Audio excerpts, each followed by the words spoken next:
Railway group D exam 2022 में सबसे अधिक जो समस्या विद्यार्थियों को आ रही है वो टाइम मैनेजमेंट को लेकर के आ रही है। टाइम मैनेजमेंट कैसे करें सर जी, टाइम मैनेजमेंट नहीं हो पा रहा है,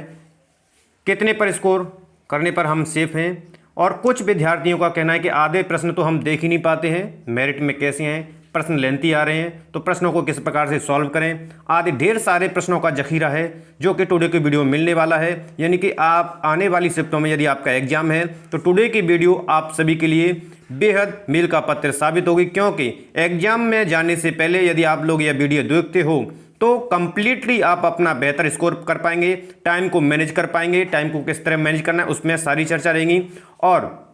प्रश्नों को बेहतर तरीके से भी आप सटीक आंसर लगा पाओगे, इसमें संपूर्ण चर्चा होगी। तो यदि आप हमारे चैनल पर पहली बार विजिट कर रहे हैं तो चैनल को सब्सक्राइब करते हुए पास में जो बेल आइकन है उसको प्रेस करेंगे ताकि समय से लेटेस्ट वीडियो का नोटिफिकेशन आपको मिलता रहेगा।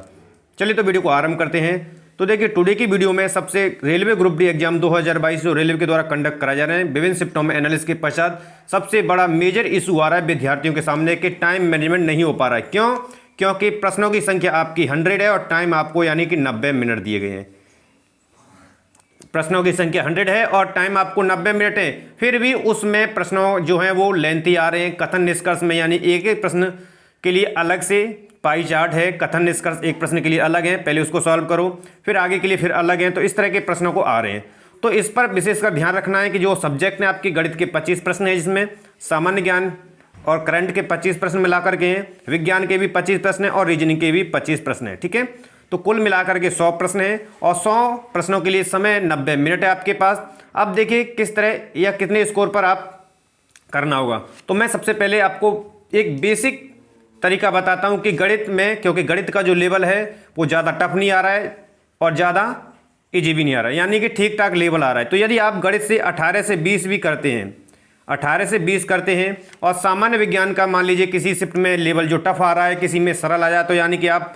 12 से 15 के बीच आप रह सकते हैं। ठीक है, विज्ञान के प्रश्नों का लेवल ठीक ठाक है, यानी कि आप इसे 15 से 20 यहाँ पर प्रश्न सॉल्व कर सकते हैं।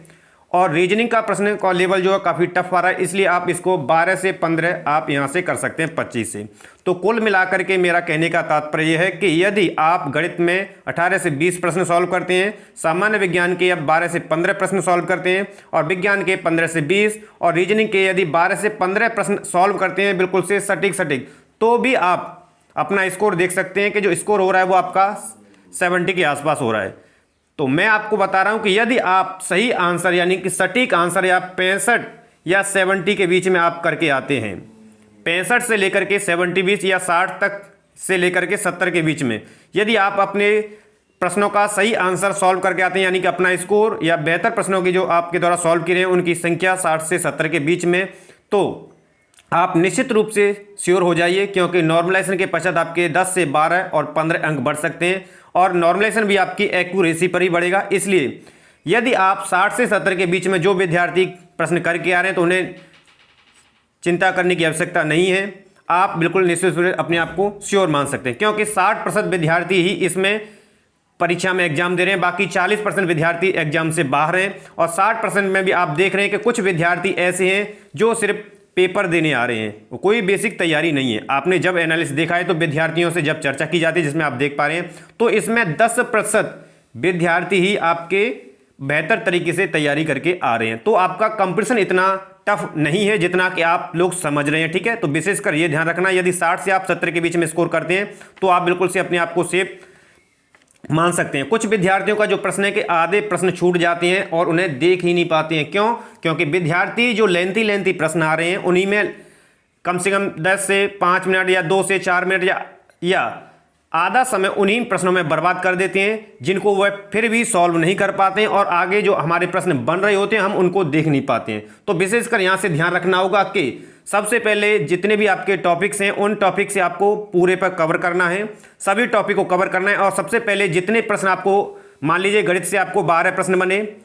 और साइंस से आपको 15 प्रश्न बने पहली बार में जब आपने देखा, और आपको सामान्य ज्ञान और उसमें करंट से आपको लगभग 17 से या 15 से 17 प्रश्न बने और रीजनिंग में आपको मान लीजिए 12 प्रश्न बने, पहली बार में आपने देखा कि जो आप प्रश्न के सही एक्यूरेट आंसर है। ठीक है, तो इतने में आप इसको स्कोर कर सकते हैं। ठीक है, उसके पश्चात आपके पास यदि जो समय बचा हुआ है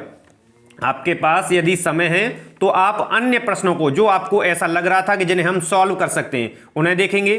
ऐसा लग रहा है आपको कि जिन्हें हम सॉल्व कर सकते हैं उन्हें आप देखेंगे, ठीक है, उन पर आप, और यदि और भी टाइम बचता है तो आप उन लेंथी प्रश्नों को देखेंगे। और मेरा सुझाव यही है कि यदि आपसे भी कोई प्रश्न नहीं बन रहा है, ज़्यादा समय खा रहा है, तो आप उस प्रश्न को इग्नोर कीजिए, आगे वाले प्रश्न पर बढ़िए, ठीक है, आगे वाले प्रश्न को सॉल्व कीजिए। इसी तरह आपको कंटिन्यू करना है। जो प्रश्न आपको ज़्यादा समय ले उसे लास्ट के लिए छोड़ दीजिए, और जो सही आंसर पहले आपसे बन जाएं, या 60 बने या 65 बने या 70 बने या 55 भी बन रहे हैं, तो भी आपको कोई चिंता करने की आवश्यकता नहीं, ठीक है। तो ये मत सोचिए कि सर मेरा 50 या 55 बनने से मेरा सिलेक्शन नहीं होगा, ऐसा कुछ नहीं है, ठीक है। यानी आपको सबसे पहले जो प्रश्न बन रहे हैं वही प्रश्न करने हैं, जो लेंथी प्रश्न बने या जिन्हें हम बना नहीं पा रहे हैं, टाइम वैसे ही खर्च हो रहा है हमारा, और अन्य प्रश्नों को हम दे नहीं पा रहे हैं जो हम बन सकते हैं, जो बन रहे हैं। तो इसलिए आपको ध्यान रखना है कि आपको जो प्रश्न बने सबसे पहले उन्हीं को सॉल्व करेंगे। टाइम बचता है तो जो बन सकते हैं उन प्रश्नों को सॉल्व करेंगे, और भी टाइम बचता है तो, वैसे तो बच नहीं रहा है, लेकिन और भी टाइम यदि आपके पास कैलकुलेशन अच्छी है तो बचता है, तो आप उन लेंथी प्रश्नों को देख सकते हैं, ठीक है। अब दूसरी बात यह है कि मेरिट में हम कैसे आएंगे। मेरिट में आने का सिर्फ यही तरीका है कि आप अपनी एक्यूरेसी पे भरोसा कीजिए और सही प्रश्नों को आप करेंगे। हाँ, गलत आंसर आप बिल्कुल भी नहीं लाएंगे, ठीक है, क्योंकि नेगेटिव मूल्यांकन है, ठीक है, जिसमें आपका क्या होगा, आपके सही को और ये ले डूबेंगे, और जब नॉर्मलाइजेशन होगा तो आपकी एक्यूरेसी भी कम हो जाएगी, जिससे कि पश्चात क्या होगा, आपको नॉर्मलाइजेशन में काफ़ी कम अंक देखने को बढ़ने को मिलेंगे, और यदि आपके कम भी हो सकते हैं। ये दोनों सिचुएशन निर्भर करती है। यदि एक्यूरेसी अच्छी है तो आपके निश्चित रूप से बढ़ेंगे, और एक्यूरेसी में यदि गड़बड़ा जाते हैं तो आपके नॉर्मलाइजेशन में अंक कम भी हो जाते हैं, ठीक है। और प्रश्न लेंथी आ रहे हैं जिन्हें हम देख नहीं पा रहे हैं, तो जो प्रश्न लेंथी है आपसे नहीं बने उसे आप बिल्कुल से छोड़ दीजिए, अगले वाले प्रश्न को आप सॉल्व कीजिए, और उसे सॉल्व करने के बाद टिक कीजिए, फिर आगे बढ़ते रहिए। इसी तरह कंटिन्यू करना है 90 मिनट में आपको, यानी कि जो मैंने टाइम का जो किया है वो आपको 70 मिनट दिए। 70 मिनट में आपको 100 प्रश्नों को टच करना है, ठीक है। 70 मिनट का एक टारगेट तैयार कीजिए आप। 70 मिनट्स में 100 प्रश्नों को आप टच कर पाएंगे, उन्हीं प्रश्नों को, ठीक है, जिन्हें आप बना पा रहे हैं, ठीक है। उसके पश्चात आपके पास 20 मिनट जो है शेष बचेंगे। उन 20 मिनटों में उन प्रश्नों को आप सॉल्व कीजिए जो आपसे बन सकते हैं, ठीक है। ये आप टाइम को पहले से ही माइंड में सेट कर लीजिए, क्योंकि जब तक आप माइंड में सेट नहीं करेंगे आप मैनेज नहीं कर पाएंगे टाइम। तो 70 मिनट्स में हमें 100 प्रश्नों को टच करना है, और जो बन रहे हैं हमने बना दिए, और बचे हुए 20 मिनट में जो प्रश्न हमसे बन सकते हैं, उन प्रश्नों को हम बाकी 20 मिनट देंगे। उनमें से आपको लगभग 6 से 7 या 8 से 10 प्रश्न भी बना सकते हैं, तो बन जाए बेहतर है, और नहीं,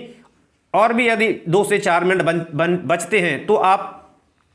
जो बच रहे हैं या जो लेंथी प्रश्न है उनमें थोड़ा सा ध्यान दे सकते हैं, ठीक है। तो ये आपको टाइम सेट करना है माइंड में कि हमें 70 मिनट में 100 प्रश्नों को टच करना है, और जो सही है एक्यूरेसी, ठीक है, 100 में से उन्हीं को हम क्लिक करेंगे जो हमारे सही बिल्कुल एक्यूरेट आंसर है, ठीक है, चाहे आपके 60 हो या 65 हो या 70 हो या 55 हो, ठीक है। ये विशेष ध्यान रखना है। और बचे हुए 20 मिनट में आपको करना क्या है, उन प्रश्नों को देखना है जिनमें आप बना सकते हैं जिनको, ठीक है। और सबसे जो अहम बात है कि कुछ विद्यार्थियों को एग्जाम नहीं देने दिया, क्योंकि विद्यार्थियों के सामने जब हमने एनालाइज किया, जब एग्जाम गेट से अंदर विद्यार्थी गए तो उसमें काफ़ी कुछ इशू आए विद्यार्थियों को एडमिट कार्ड को लेकर के, और विद्यार्थी के जो आधार है उस कार्ड को लेकर के। यानी कि सबसे मेजर इशू आ रहा है आपकी डेट ऑफ बर्थ का, ठीक है। यदि डेट ऑफ बर्थ आपके एडमिट कार्ड में जो है और वही आपके सेम आईडी कार्ड में यानी कि आधार कार्ड में है तो ही आपको एंट्री दी जा रही है, अन्यथा की सिचुएशन में ये कई कॉलेज ऐसे हैं जो कि आपको एंट्री नहीं दे रहे हैं, और काफ़ी विद्यार्थी दूर दूर से आकर के गुहार लगा रहे थे उन पर, फिर भी लेकिन कॉलेज वालों ने उन्हें एंट्री नहीं दी थी, क्योंकि उनकी डेट ऑफ बर्थ मिसमैच थी आपकी आईडी में और एडमिट कार्ड में, ठीक है। यदि डेट ऑफ बर्थ मिसमैच है आपकी आईडी में तो आप दूसरी आईडी जिसमें सही है उसको साथ लाएं। यदि ये भी सिचुएशन आपके पास यानी कि दूसरी आईडी नहीं है जिसमें आपके जो डेट ऑफ बर्थ सही है, तो आपके पास जो डॉक्यूमेंट है, हाई स्कूल है, इंटर है, जो डॉक्यूमेंट है जो कि आपकी डेट ऑफ बर्थ सही है उसको साथ लेकर आएँ तो आप एंट्री पा सकते हैं, अन्यथा की स्थिति में कॉलेज वाले आपको अंदर प्रवेश नहीं दे रहे हैं। ये विशेष का ध्यान रखना है, क्योंकि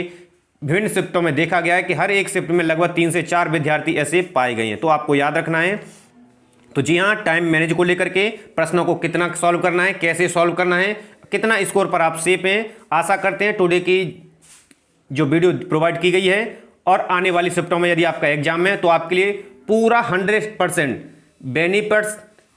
बेनिफिट्स प्रदान करेगी, क्योंकि आप वीडियो को देख करके जाएंगे तो माइंड सेट कर पाएंगे, माइंड सेट करेंगे तभी आप अपने 100 प्रश्नों को टच कर पाएंगे 70 मिनट्स में, और बाकी बचे हुए शेष समय में आप 20 मिनट में अन्य प्रश्नों को जैसे सॉल्व कर सकते हैं उन्हें टच करेंगे। ठीक है,